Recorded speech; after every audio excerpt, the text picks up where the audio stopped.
1 minute.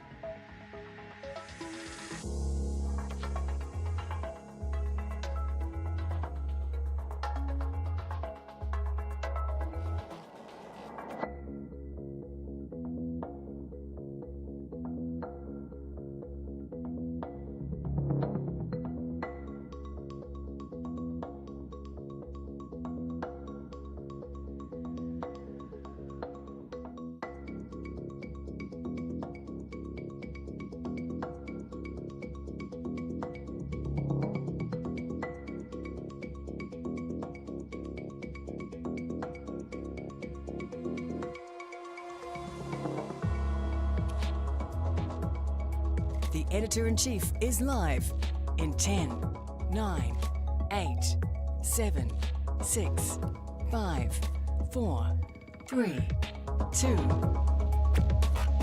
1. Okay, welcome to the program. Good to have your company. You're with the Editor-in-Chief live. We're good. Nice to have you here. Welcome along. Is England the greatest threat to the All Blacks' 30-year winning record at Eden Park this weekend? We'll look at this. The last time they lost there was 1994. I was 20. Jim Bolger was the Prime Minister and John Timu did the All Black haka. And the crowd ran onto the field afterwards. Jonah was there too. He was on the field. Can the ABs clean sweep this very good English side? Call me. The open line is 0800 863 293. What do you reckon? And the host of the What a Lad podcast, current Crusaders assistant coach, former Super Rugby player James Marshall, will join us, as does Johnny Day. We'll talk about this. We'll get their thoughts on all of this. And are you a procrastinator? Let me just take a moment to think about it. Yeah. Today we have the world's leading expert in procrastination. We took time to get him on, but he's the leading figure in the world on procrastination. He'll join us a bit later on in the program. So jump on YouTube, TikTok, leave a comment. All the links are all here in front of us.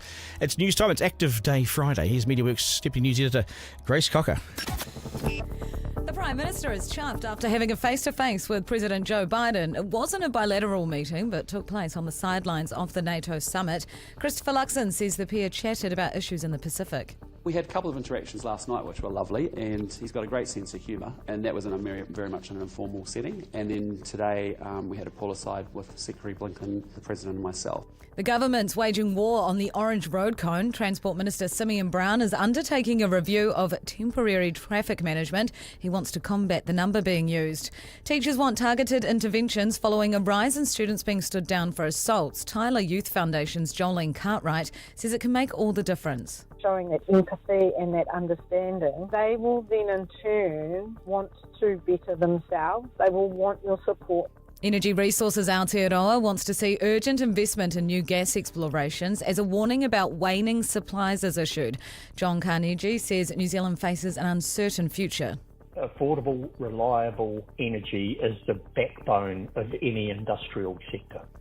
Tourists are being urged to stop feeding Kia after 5 deaths since April. Department of Conservation's Lydia McLean says the birds were hit and killed by vehicles at popular spots on Milford Road. Don't ever feed Kia, not just because the food is bad for them, but because it changes their behaviour to make them hang out down on the roads. To sport, All Blacks halfback Finlay Christie's excited to start tomorrow's second test against England in Auckland. Playing in the black jersey at Eden Park, I guess the pinnacle for the All Blacks in New Zealand, so just grateful to be in that position. The ABs are paying $1.25 to win at the TAB, England $3.70 for the upset. Kiwi golfer Lydia Ko's just one shot off the lead after the opening round of the Evian Championship Major in France. She's 6 under par in a share of 4th place. And in the NRL, the Dolphins beat the Rabbitohs 36-28. That's news and sport. Garner.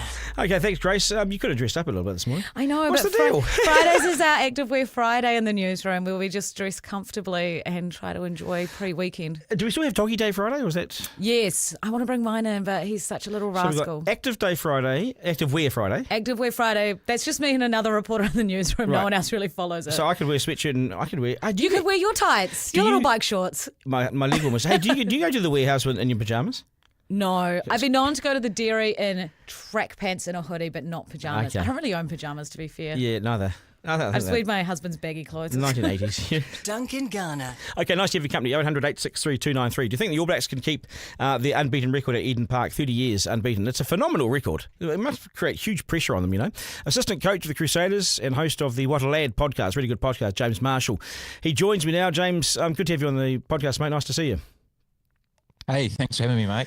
Looking forward to talking some All Blacks footy. Yeah, it must be huge pressure on the All Blacks. They have this 30-year record now, just extends and extends and extends. Jonah played there the last time they lost, you know? Yeah, that's an incredible stat. 30 years is such a long time, and they play there more often than any other stadium too. So it's not like they're just playing there every now and again. They'll get at least 2 or 3 test matches there a year. So yeah, it's an incredible stat, and I'm sure they'll be feeling the pressure of the new coaching staff with trying to continue that on. 48 wins it's been, 48 wins and 2 draws. So this will be, if they do it this weekend, it's 49 wins consecutively. That is phenomenal. How do you prepare for a game like this when you've beaten England by 1 point, a drubbing, and then you've got to come back? And we know it's a good England side, right? Yeah, it is a very good England side, and I was pretty nervous going into that last game for them because I feel like the way England played was really going to test us. Just their pressure game, they're very good at their kicking game, set piece. I thought we did a really good job in those 2 areas.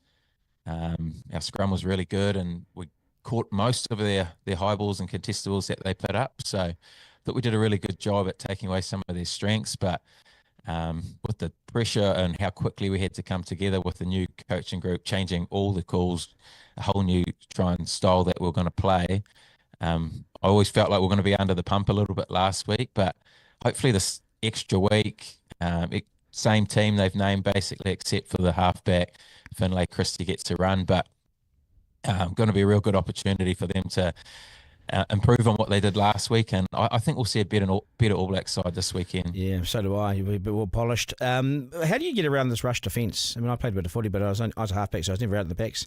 You've played the game at a very high level, and you coach now, of course, as well.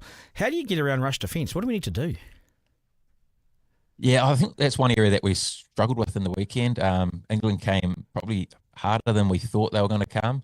I think a few teams try and play rush defence, but the way South Africa are playing at the moment and England both coming incredibly hard. So you've got to sort of get through them earlier so that when they are coming up, they've got to backpedal and they can't get up the second time, or you've just got to hold your depth and try and get around them. So having a couple of times in the weekend where Geordie almost got it away, but the guy got the ball and him at the same time. So just a little bit more depth, hold our feet, and have to have really accurate passing so that we can transfer the ball really quickly. Geordie Barrett's going to end up being an All Black great if he's not already. I mean, the guy is a beast of a size, as you know, but he's still incredibly young, and he's an incredible player, isn't he? Yeah, he was the man of the match for me in the weekend. He was so good, and he has been for a long time. He's got the skills. He's got everything. He's like physically, like you say, he's a beast. He's tough. He's got all the skills, and really smart player as well. So, yeah, I'm with you there. I think he is going to be an All Black great, if not already. Yeah. Who do we keep an eye on with the English side? Who should we be looking out for? Because there's this first 5. He was only okay last weekend with his goal kicking, but who do we look out for? Yeah, Marcus Smith was someone that I was excited to see go last week. I think he'll be pretty disappointed with how he went, especially off the tee. I thought a lot of kickers actually struggled over the weekend off the tee, which was unusual. But I'm looking forward to seeing him having another crack. And, yeah, just probably expressing himself a little bit more than he did in the weekend. I thought the fullback was really good. I didn't know much about him going into that game, but, man, he had a really good game. And off the back of a good season over in the English Premiership. Yeah, and Chandler, the big number 6, who's originally from Christchurch, went to Christchurch Uni down here, went overseas a little bit earlier, and he's made the most of his move over to the UK. He really has. Pressure on Rieko Ioane. Everyone says that he's not playing well, and he's not scoring tries. But the guy's heavily marked and he's crowded, isn't he? Yeah, I don't think he was too bad in the weekend. He obviously, his opportunities were pretty limited, and it's going to be the same for him this weekend. The way England defend, they're coming at the second to last, third to last attacker really hard. So he's probably not going to be the guy in space again this weekend. It's going to go over top of him probably to the wingers, and you'll see Mark Talier and Severis get a lot more ball than probably Perifetta's and Rico's, unless Perifetta comes into that first receiver type spot where he does quite regularly. So I think it's probably going to be another quiet game for Rieko, but I think he's pretty hungry to go looking for some work. So hopefully he can find his hands on the ball a little bit more and have a bit more of a crack. Geez, I was impressed with Severis. I know he hadn't played for 18 months for the All Blacks, but he just looked like a ball of energy. I know he's had a good super season, but man, he's impressive, eh? Oh man, he was so impressive for us at the Crusaders this year. Like, in a losing side for a majority of it, man, he was our man of the match every single week. Just the way he goes looking for balls, he can for the ball, and he can create something out of nothing. And physically, some of the hits he was putting on, for a small man, he's only a short little guy, but powerful, so powerful. And I think the English felt his force a fair few times in the weekend. Yeah. So how do you think it'll go then tomorrow? You're picking the All Blacks, and I mean, no, I saw that England could go close. England could cause one major boil over tomorrow. I mean, they're capable of it, aren't they?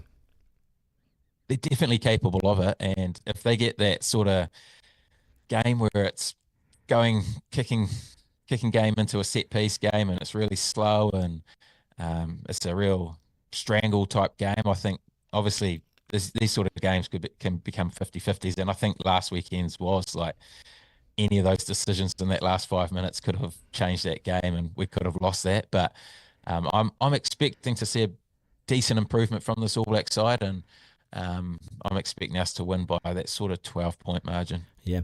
Hey, good on you, mate. Appreciate your time. What a lad podcaster, James Marshall. I appreciate it. All the very best, mate. No worries. Okay, thanks for having me. Take care. You're very welcome. Garner. Tooks is said to be on the messages here, Duncan. AB is 13 and over. And we will find ways to critique their performance. Good old Tall Poppy in New Zealand. Moana says, Duncan, leave her alone. Grace looks very respectable in her active wear. Better than PJs. It's going to be another close one. DG says James, AB's by less than 5. Johnny Day is with us for the Sporty Rumble. JD, how you going, mate? Yeah, good. Love seeing Jimmy Marshall there. A good Crusaders and Tasman man. Fins up. Good player. He was very good. Played sevens for New Zealand and won the Hurricanes their only title. That's right. Back in the day as well, 2016. And he knows his rugby, man. He is a great assistant coach for the Crusaders. Locked in for a few more years as well. While we wait to see if Rob Penny's going to keep his job, which will be interesting. Is there a decision make? No, that review's still going. Well, it's been done, and I think it's been delivered to Colin Mansbridge, the CEO of the Crusaders, and then he'll make a call. But I think they'll all be back together. But more pressing, tomorrow night, Eden Park. Yeah. I'm still a bit nervous because of Test 1 and because of how good that English pack was, and we didn't quite take it to them.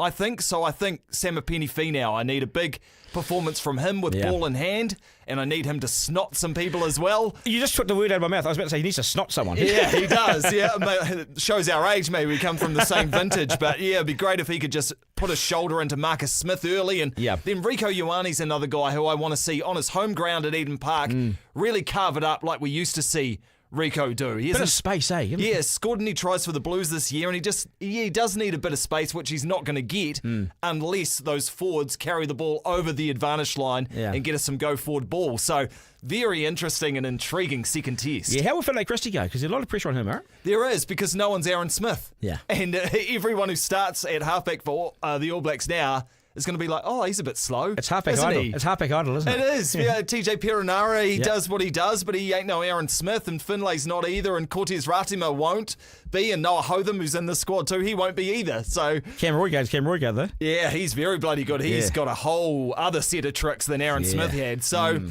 Finlay, he'll be solid, which is what we want. I think he won't make any errors. He'll get around the park, he'll get to the rucks quickly, and he'll pass that ball not quite as fast as Aaron Smith, but he'll do a good job. What else you got for us? What else is happening in sport this weekend? We got Wimbledon, which Lulu Sun, of course, her run came to an end in the quarterfinals, which was amazing. $800,000 later for Lulu, which was really cool, but there's some Kiwis in the doubles. Michael Venus lost his doubles semi-final this morning. He's good though, eh? He is good, and he teamed up with Erin Routliffe, who's in the women's doubles overnight. They played mixed doubles, and Michael Venus beat his men's doubles partner in the quarterfinals. So doubles gets all a bit weird, doesn't it? Let's just pause on Venus for a while. I mean, this guy has remodelled himself from being a singles player who couldn't really make it to being a doubles player who's making a living on the circuit. Very much so, yeah. Won the French Open a few years ago, won an Olympic medal.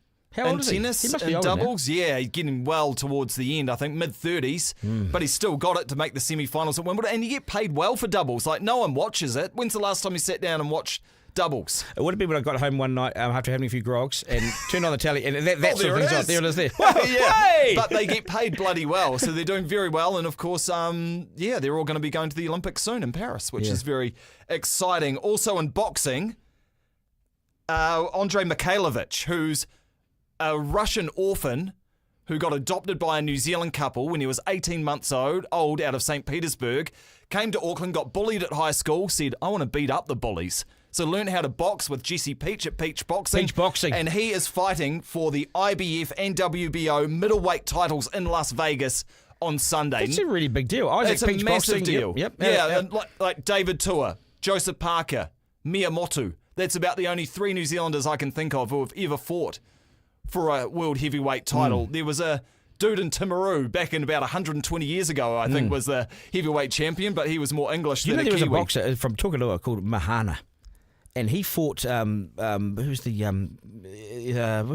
champ? Yeah, Mundine. Oh, right. And go back to the black and white grainy footage about the 60s. And this guy Mahana came out of the forests of Tukalua and smashed this guy. Oh, nice. And he was a world champion. Brilliant. But he was brilliant. But he was just a boy from the pub, you know. Yeah. So the Andrei Mikhailovich, an orphan from Russia, fighting for New Zealand for 2 world titles in Las Vegas on Peach Sunday. Is good, You got to check that out. Peach is good, Isaac Peach. Oh, mate, he is as like blue collar as it gets. Yeah, I know. Right? Yeah. If you had him on the podcast, I have, you'd have to get beeps every 5 minutes. But that's just the way they roll, and that's the way Mikhailovich rolls as well. He's rough as guts, and I hope he goes well on Sunday. Lids is going well at the Evian Championship Major in France. She won this in 2015 as a 18-year-old, and then won a major the next year, and that's it. Yeah. She hasn't won any majors since, but she's only 1 shot off the pace, which would be great for her. And then Euro final on Monday morning, Duncan, half an hour before your show starts. Football's coming home. Oh, God, I hope it's not. I hope the Spanish can really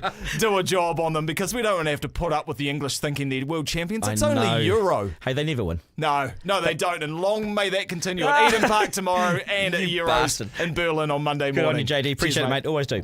Garner.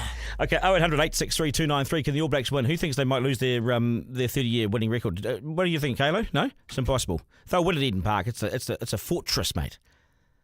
Isn't it?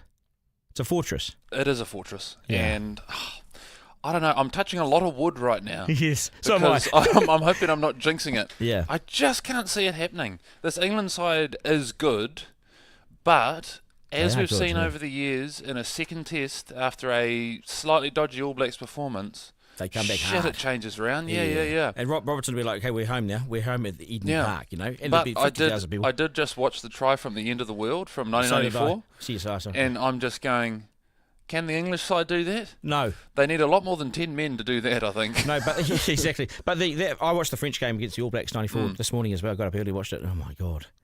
They broke us. They just whittled us down, you know? Yeah. Jonah would have been all of, 19? Yeah, you see him there. He looks young, doesn't he? He no idea where he's on position and on defence. Okay, good stuff. 3 questions from the editor-in-chief. Okay, here we go. It's number 1. At number 1 today. Here goes. And the question goes like this. Could this mean interest rates are now on their way down? Yes. Holding the official cash rate alongside the Reserve Bank's comments could see the OCR cut as early as August the 14th. So mark that date down. I think this is the first time someone's mentioned the date. August the 14th, okay? Already banks have moved, and this week inflation hit 3%, so it's time. The Reserve Bank Governor has completely strangled the New Zealand economy. I'm going to get a bit angry about this. The damage has been well and truly done now. He had little choice and few options, but remember, inflation's our enemy. Still, and yes, it's hindsight, but the guy pumped far too much money into the economy, then was far too slow to pull it all back, and then had to act fast. And this recession's been brutal, it's been aggressive, and the personal toll for those who've lost their jobs and businesses is still mounting. Enough's enough, Governor.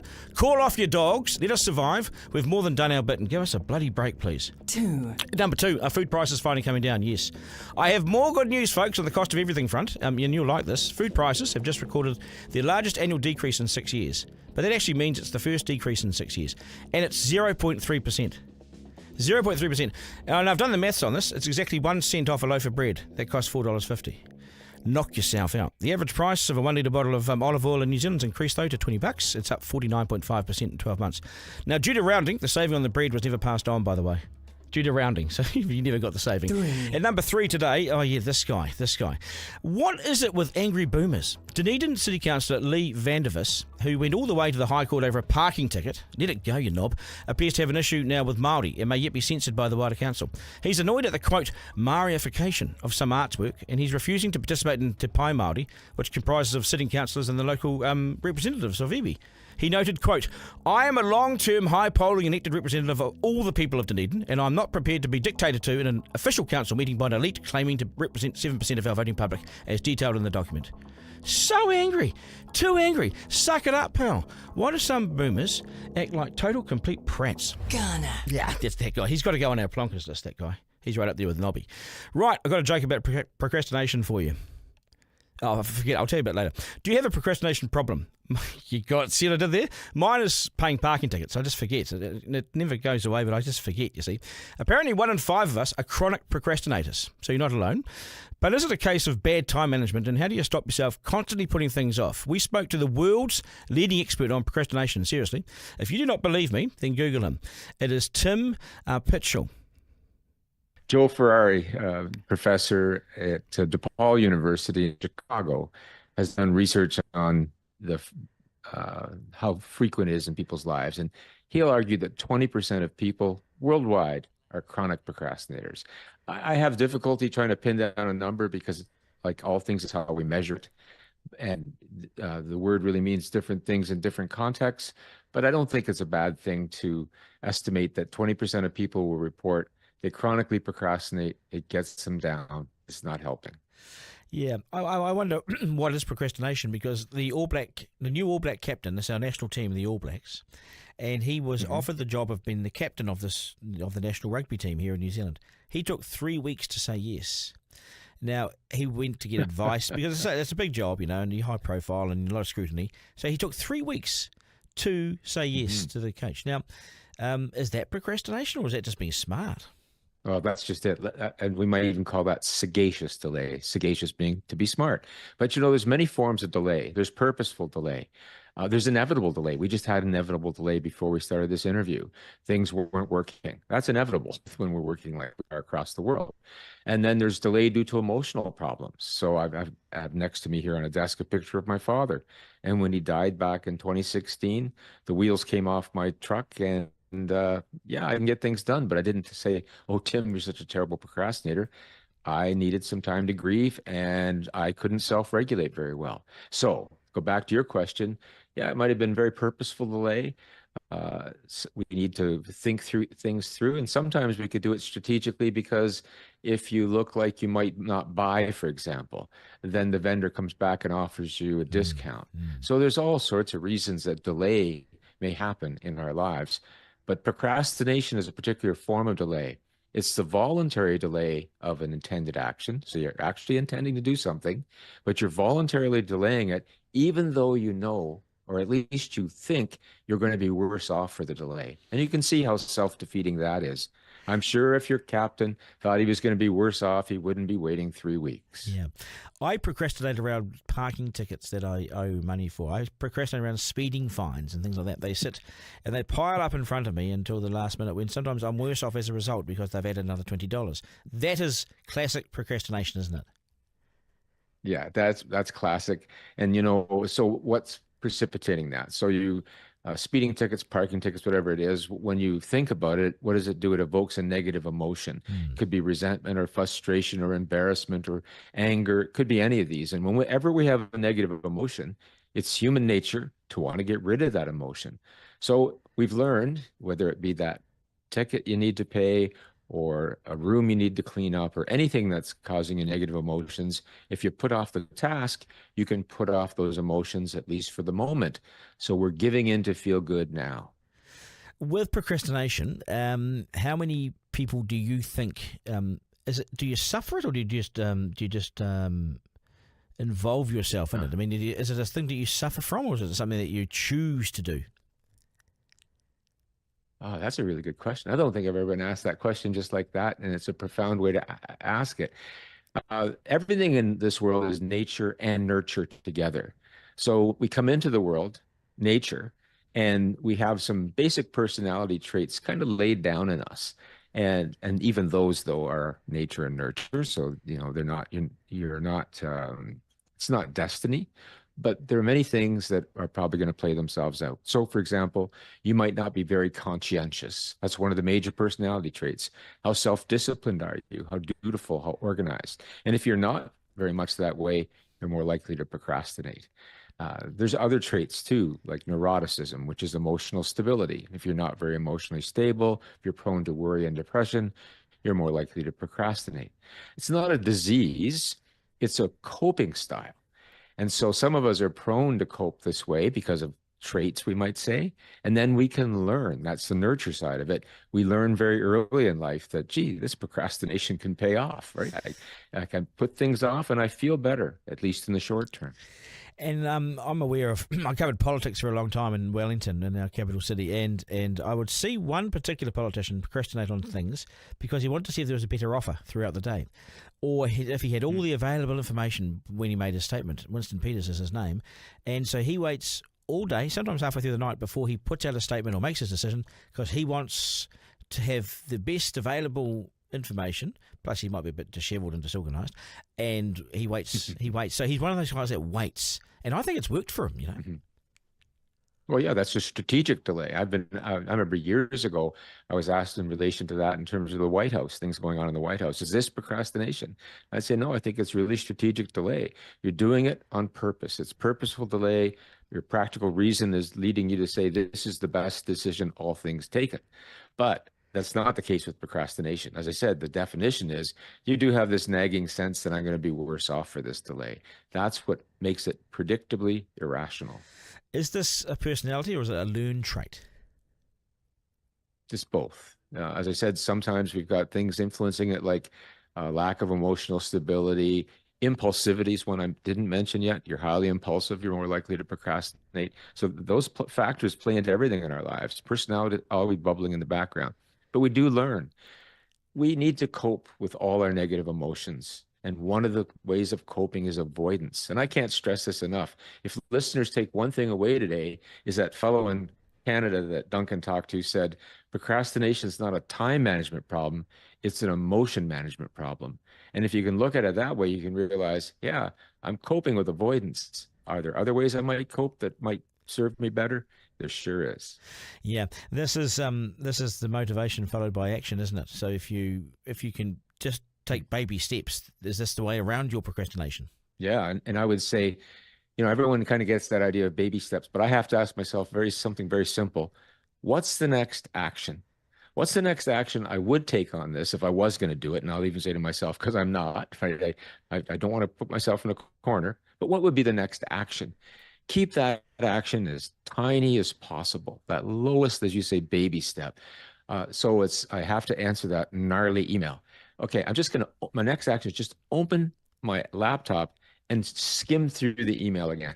I can do that. I haven't said I'm going to answer it. Okay, what's the next action? I just need to hit reply and type a few lines. And you see, after a couple of those, you realize I'm doing it. It's when we don't take that step, that baby step, as you call it. And for me, that mantra is, what's the next action? On really bad days, we might have to ask ourselves that question 1,000 times. But you know what? At the end of the day, we get our stuff done. Yeah. We never felt like it all day. Yeah. The whole day's gone by and you go, what a day. I didn't feel like doing anything, but I got it done. Yeah, and it's taking that first step. Sometimes if I've done something really physical and I'll wake up the next day and I'm really sore, and it can take me a long time to make that move to get out of bed. And so I'm procrastinating now because I could do it, but it might hurt a bit or whatever. So I'm just going to wait. And sometimes I wait half an hour. And like I'm a stunned mullet waiting just to get up. I don't know when that moment's going to be. I'm a classic procrastinator, I reckon. You're laughing at me. That's a good one. Well, we can procrastinate on going to bed too. There's some Dutch colleagues, some wonderful research on bedtime procrastination. Just one more episode of this Netflix show, yeah. Or I'm just going to do this. And sometimes we need to do that because it's for many busy people. It's the only moments of the day you get to yourself. But these are people also who say, I need to get to bed. And so in both cases, we have to realize that here's another one of my personal mantras that comes from the research and it comes from Buddhist mindfulness practice. It's okay to feel this way. And what I mean by that is I don't feel like getting out of bed or I don't feel like going to bed. Let's use both ends of that. It's okay to feel that way. And you don't have to feel like it to do it. Just before we got on air, you and I were talking about kids because I was talking about an interaction I had with my late teen daughter and how it left me quite unsettled. Teens always say that. I don't feel like it. And I'll say, I didn't ask you how you felt. It's time to do the dishes. Yes, Yeah. yes. And that's the thing. Do procrastinators set themselves deadlines and then set themselves up to fail, or should procrastinators set deadlines so they can actually try and get something done? Oh, well, deadlines are a funny thing because they're a double-edged sword. If you give someone a very distant deadline with a lot of autonomy, no, and that's just a recipe for procrastination. There's a wonderful poem. He had a year to do it in, and as the poem goes through, of course, he doesn't do anything. The last 6 months really flew by. But on the flip side of it, no one likes to be over-controlled either, right? And so you have to find that sweet spot. Some people say, I set the deadline a few days early and I work towards that. But other people would say, I could never do that because I know I'm lying to myself. And most people recognize that as well. But you know what? It's different strokes for different folks. You have to find how you're going to leverage your own self-control, because we all have some self-control. It's that we don't apply it in some parts of our lives. So then we have to look back and say, well, how am I going to leverage that? And here's an example. Let's say I don't like to go to the gym, but I promised Duncan I'd meet him at the gym. I know about my own personality. I'd never let another person down. Yeah. So I'm at the gym even though I wouldn't go on my own. Yeah, because you don't want to let them down. Hey, great chat. I've got something out of this. And I really appreciate your time. Good. Take care. Duncan. Yeah, it's nice to meet you. Take care. Yeah, all the best. Garner. Yeah, good guy. Enjoyed having chatted with him. So, you've said to me this. James has said, Duncan, I don't know if this is procrastination. I left cleaning the house for months. So on Tuesday, I finally tackled it. I crushed 25 boxes and recycled them. They were cluttering the house. Wow, James, that is procrastination, putting it off. I think men put off cleaning. I think it's a men's thing. We put off cleaning. If you are commenting on YouTube, it's more than likely that I will read it out live. So if you comment right now, I'll read it out. This is how it works. We are live. This is not a pre-recorded business. We are live, the only live news podcast in the country. We're live, so you comment, we talk about it. James also says, I watched Gordon Ramsay Uncharted New Zealand episode and he embraced our Māori culture better than some Kiwis that live here do. Yeah, I hear what you're saying. Multiculturalism, yes, but biculturalism, coexistence, nah, not ready for some Kiwis. No surprises there. And Tuxa said, James, it's a head scratcher. I want to say a certain word, but I might get sent to comment purgatory for 24 hours. Not with us, you won't. Duncan, did you get any kingies yesterday? I didn't go fishing. I'll tell you what really happened. Actually, I'll tell you right now. It's the slam dunk. I have had a shocker. Here goes. 2 nights ago, I chose to drive back from Rotorua to Auckland, leaving about 10 p.m. at night. I took my son down there to catch up with some friends who was going whitewater rafting, so I left him down there. It took me more than 6 hours to get back. It was a bloody debacle. It was dangerous. It was downright taking the piss. NZTA effectively closed so many roads, it was almost impossible to get home. Dense fog, yep. House moving companies, yep, that was all there. That didn't help. But this was the worst experience on New Zealand roads since I began driving in 1989. Twice I was turned around and head back to Hamilton through no fault of my own. Once on the Waikato Expressway at Hampton Downs. That's how road closures worked. Then I got further north. Somehow the entire southern motorway appeared closed. I weaved my way around Juri, Karaka, King Seat. Every possible traffic management truck and code in New Zealand was blocking on and off ramps, all the way up the southern motorway. And when I finally collapsed in the door at 4:11 a.m, I was fried, shaking, delirious. It dragged on so much, I started singing and shouting to myself in the car to stay awake. Because if I'd fallen asleep, I would have died. The fog didn't help. No way. But combine all that, and this experience may be akin to what awaits in hell, should any of us be so unlucky to get shown that door. Now, I know these traffic management guys and trucks have a job to do, and the cones are just absolutely ridiculous. But can we apply some normal common sense to all this? Because it's heavy-handed. It gets in the way of life. And seriously, it's just damn over the top. Closing the main drag between Auckland and the rest of the country between 10 p.m. and 5 a.m. creates problems because when you shoved us onto the goat track beside the motorway, you didn't tell us that the house moving companies were moving up there as well. So we were in the gutter. Who's in charge? Is the left hand talking to the right hand? If you are angry and annoyed at these trucks and the cones and everything, get hold of me. We need to make some noise about this. To be sent off the motorway was one thing, but then to be stopped by the house moving companies as they shifted what seemed like the entire housing portfolio of Prime Minister Chris Luxon, it sent me nuts. Honestly, the houses just kept coming. It was like Luxon's portfolio. I was just nuts. The other guy was yelling at them at 4 a.m. I couldn't quite believe my luck when we were stopped on the road that was meant to get us there. Well, yeah, this is the road that'll get you there. Suddenly there's a house on it. We're sending people bananas. To me, the whole industry appears out of control, heavy-handed, and it slows us down to the point where we're getting nowhere at all. Is it really necessary to close everything down to put paint on the road. Here's the bad bit, folks. Sorry to do this, but here's the bad bit. Work starts soon on the potholes, and they intend to close on and off ramps around the country for 2 hours per pothole. That's how long it takes to fix a pothole. It's not a joke. It's 2 hours to fix a pothole. So they're going to close on and off ramps 2 hours. 2 hours.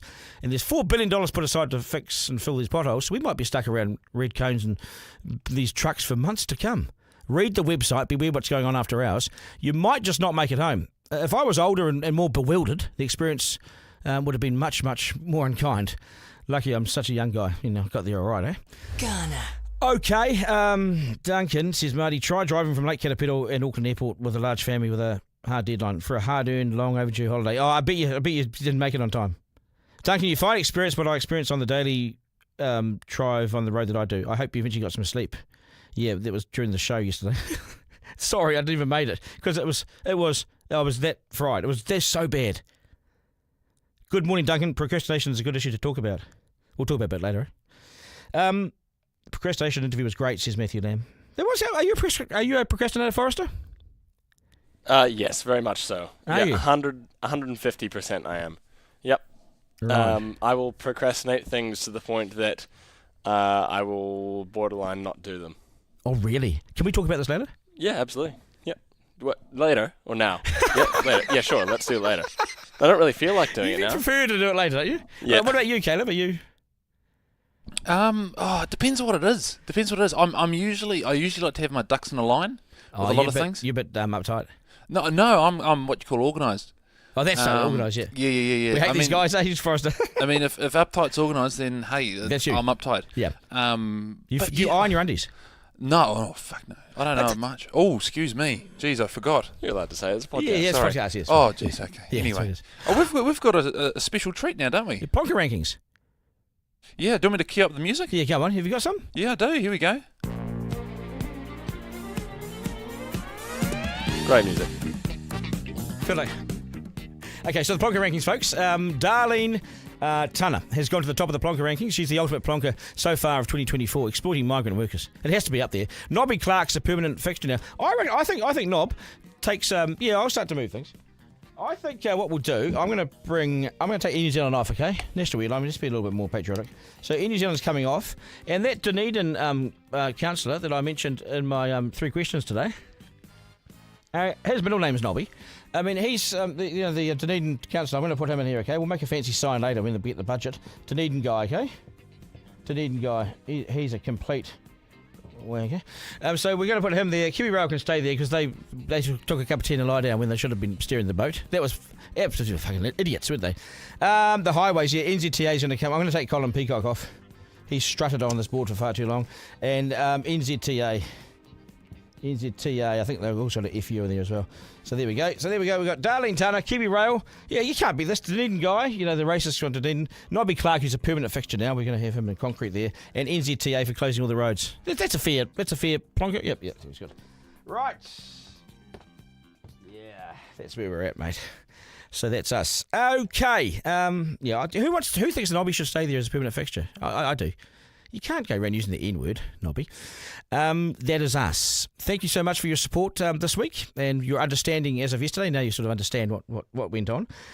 It wasn't good. It really wasn't good. I want to say this podcast is available on Rover as ASAP after we come off here live, or wherever you get your podcasts. They're all over the show, but wherever you get them, this will be there. Thanks for your feedback and support. I'm Duncan at rover.nz. Let us know your thoughts and comments and suggestions. To my team, Caleb, thank you very much, sir. Miranda, who's taking a quick break today, good on you. You deserve it. You work so hard, Miranda. Thank you so much. Forrester, you're the man. You're the man.